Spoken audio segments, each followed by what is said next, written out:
Alright, it's time to do some sci-fi, fantasy, and weird book reviews, kinda, sorta, catch-up goodness. Hey everyone, it is Shannon, and I'm here today to continue on, or start, I don't remember where these videos are starting, with talking about some of the books that I read for my sci-fi, fantasy, and weird exploration.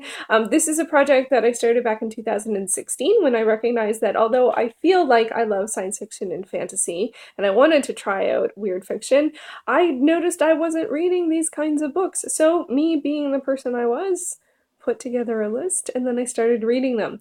Somewhere along the way I ended up not reviewing them, which I always thought was going to be part of the process, and I have an explainy video bit up above if you want to hear more about the why and the what and the realizations of that. But long and short of it is, I'm going to be doing some book reviews for books that I read, in this case, 2 years ago, so they're not going to be great, they're not going to be super well researched, I didn't enjoy all the titles, but I still need to do the reviews. Today I am collecting all of my 2017 kids books that I read for this project.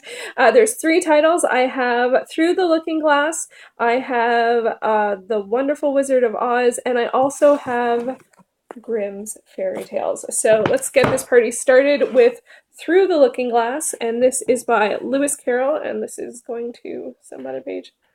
Okay, so this is by Lewis Carroll. This is the 18th title I read for the sci-fi, fantasy, and weird exploration. It was published in 1871, and it is the second in the Alice's Adventures in Wonderland series. It is of the genre of kids, fantasy, and classics, I guess. I don't really consider this fantasy. I'll talk about that a little bit. And I read it in July of 2017, and I gave it a 6.5 out of 10. So this wasn't a huge fave for me, obviously. I honestly, I think I just read it because I wanted to finish a series, and I noticed it was the second book in the series, and I noticed it was on one of my other lists, so I just sat down and read it. I read the original Alice in Wonderland, I think, a couple years prior, and I wasn't super fond of that either. This is one thing where it's really weird, because I love adaptations of these stories. However, I don't really enjoy reading them. I don't know what it is about them. Actually, I do think I have a hint that both this and The Wonderful Wizard of Oz are these what people term as portal worlds. So they're set in the real world and all the adventures are somewhere else. And then, you know, at the end of the day, they end up back in the real world where there aren't adventures. And I don't like that. Why can't we have adventures in the real world? Especially because both of those stories have female protagonists, so they go off, they have adventures, they come back, and then it's sort of back to business as usual, or maybe they are a bit enlightened. I don't know. So yeah, this one, it did have some interesting moments. It definitely had some like interesting characters, as always, and there were some moments I liked about the first book too, but sometimes I also find that when you come to a kid's book as an adult, it isn't always as an enjoyable reading experience. You can get, you know, there's books that I read when I was a kid that I'm sure if I went back to, you know, I would love and enjoy, and they can't get wrapped up in nostalgia. For this one, it just didn't really enjoy it. They didn't really hit any like big marks for me, and there were certain things that I remember, but only vaguely, you know, again, like, yeah, wasn't a big fan, and that's allowed, that is totally allowed. I'm allowed to not enjoy it, and you're allowed to enjoy it, and vice versa, or we can have the same opinion, that's cool too. One of the things that I've noticed with this whole, like, why wasn't I reviewing, was exactly what just happened, which is that I felt like these would all be books that I enjoy, but as it turns out, there's some that I didn't, and I was like, oh my gosh, I don't know if I want to talk about that. And here we are 2 years later, finally figuring out, yeah, no, that's fine. That's fine. It took me a while to work through that.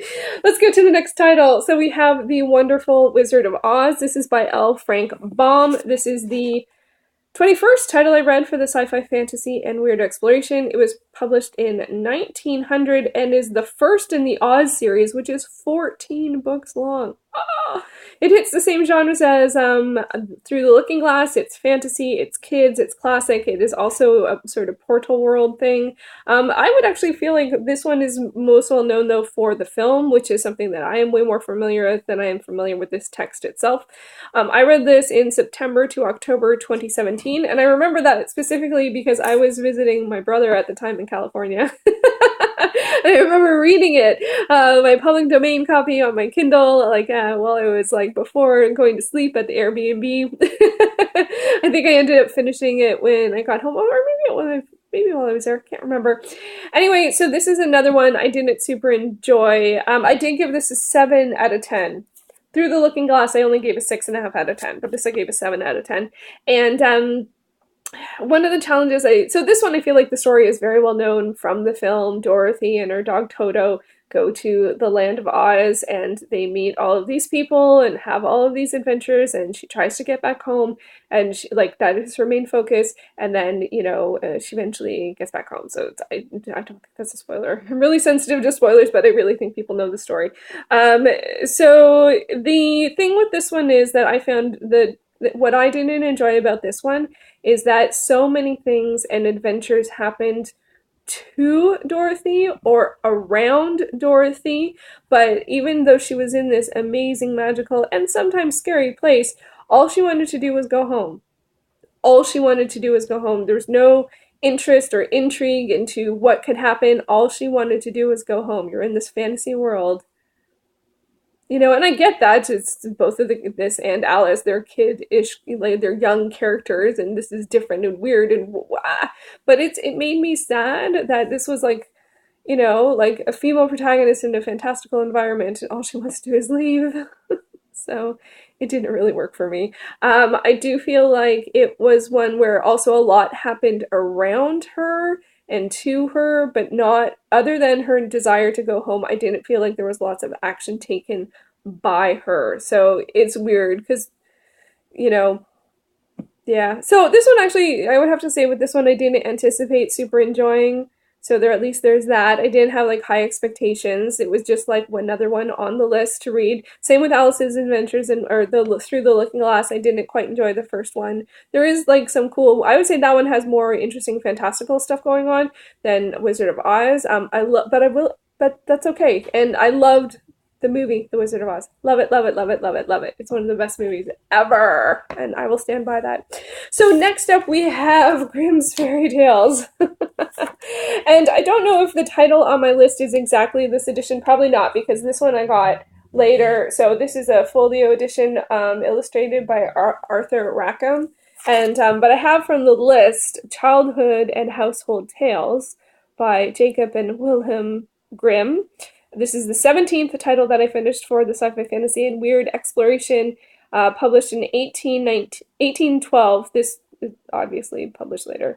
And with the genre being fairy tales. And I read this May through July 2017. I actually got this edition as a present, and it is a gorgeous edition. It's blue on the top, has a hard case to it, and the illustrations are extraordinary. Like,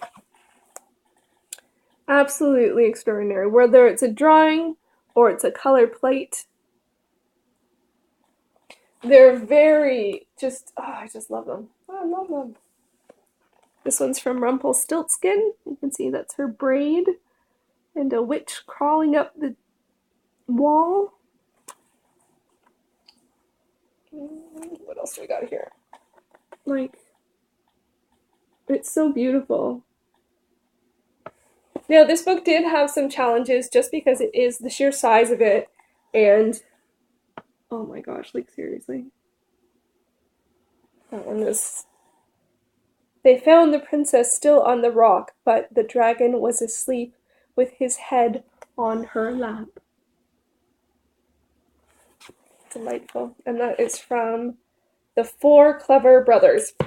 So overall, I gave it 8 out of 10. I didn't rate them individually. Sometimes I do that with, I more recently have done that with different, with collected works, but I wasn't doing that at the time.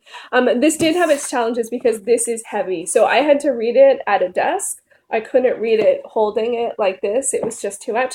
So I tried to read like a story a day for a fair period of time. And yeah, and I feel like it's hard because it's like some of this, like a lot of it's just amazing and fantastical and fun and wonderful and stuff. But there's definitely one of the challenges I find with fairy tales, which is something that I was not happy to notice.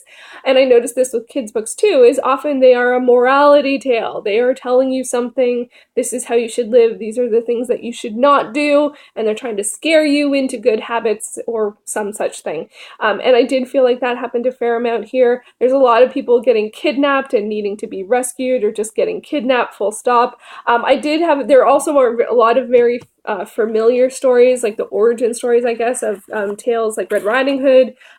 We have Snowdrop, which is Snow White, and Ashenputtel, I think, for Cinderella. And then there were some ones that were a little more surprisingly familiar. I mean, also Rumpelstiltskin, of course, or Rapunzel. I don't know if there was Rumpelstiltskin. I think if he's in here, it has a different name. I forgot to check that. And then there was one that was called The Blue Light that was kind of like a genie in the bottle story. Probably not the original genie in the bottle, story, but who knows. And then there was one called The Water of Life that was like a Holy Grail story, which I was like, whoa, wasn't expecting that. And I didn't know where that matched up in terms of Arthurian tales and stuff like that.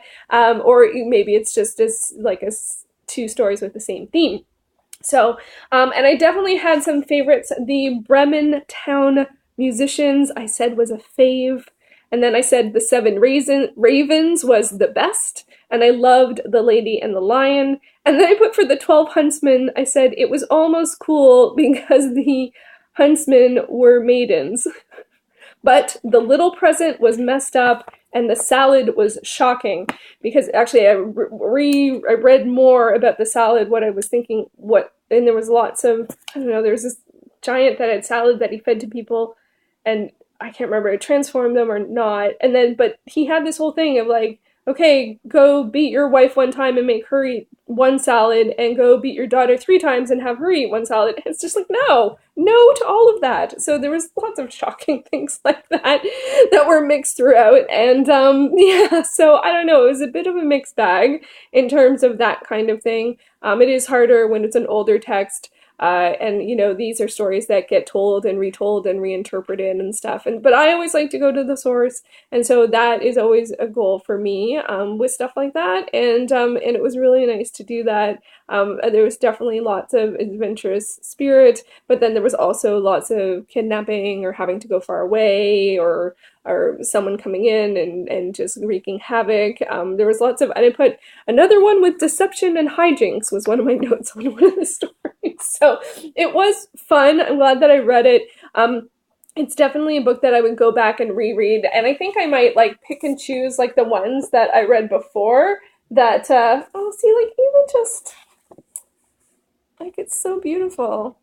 I might go back and just like reread the ones that I really enjoyed and leave it at that. And look at that. And there's lots of animal stories, most were set in sort of like farm communities, that kind of stuff. But then there was also some royalty type stuff, like becoming quest to become the king or the prince of a neighborhood, power struggles, or being married off to. The women do not fare terribly well in these stories, but I often liked the ones that had animals. Shocker. So those are like the Seven Ravens, the Lady and the Lions. The Bremen Town Musicians, I don't remember what it was about it that I really enjoyed, so that's something to look forward to. And it is a bit of a disappointment to share like my love of so many of the stories years later, or a year and a half later at least, and not remember. So, but I definitely will reread it, even though it is a bit of a hefty book. I definitely think out of the 3, it was easily my favorite. So there you go. Those are some kids' books that I read for the sci-fi, fantasy, and weird exploration in 2017. And one question I have for you, do you consider Portal World stories fantasy? Because for me, I have a feeling I'm going to come down on feeling like no. Or maybe I just don't enjoy them. I'm a big lover of urban fantasy. I want the magic to be here. I don't want the magic to be somewhere else where we have to come back from. I want it to be here. So yeah, it's been interesting to think about that. I didn't even hear it as a term until recently, even though those both clearly, Alice in Wonderland and The Wizard of Oz are both clearly Portal World stories. So, but I have a feeling Portal World stories won't work for me. I've also read a more contemporary one and it didn't work for me either. So maybe it's just not a Shannon subgenre. It can happen, and that's okay. So there you go. There are more sci-fi, fantasy, and weird titles. I will be back with more pretty soon. Thanks for watching.